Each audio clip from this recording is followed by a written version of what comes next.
necessariamente que ponderar em que medida é que a venda dessa gain de chance, a gain de chance de um indivíduo que tem patologia cancerígena representar esses 10%, alguém que parte, que pertence a esse universo de 10%, em que medida é que se deve então assumir como eficaz um tratamento que tem tido este relativo insucesso num universo tão significativo de patologias cancerígenas.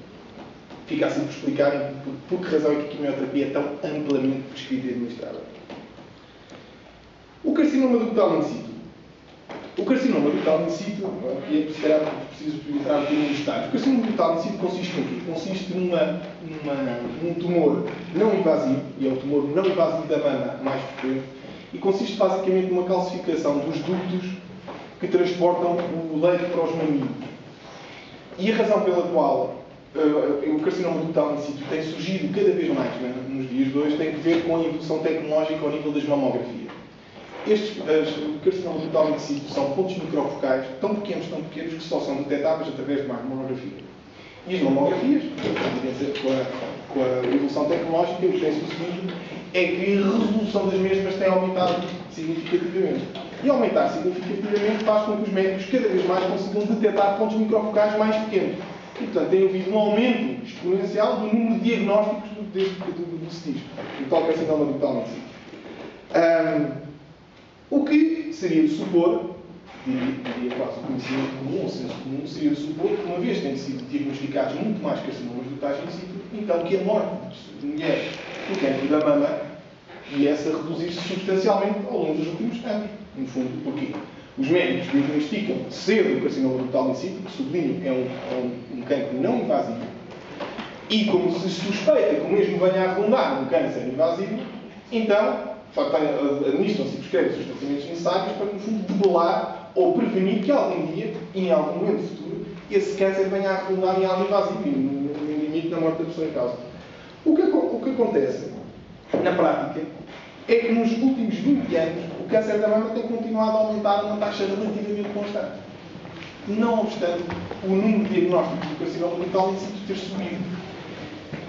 O que é que isto quer dizer?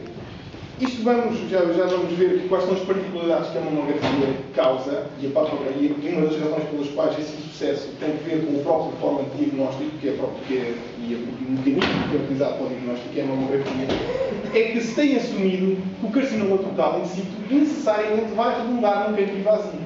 E isso não é verdade.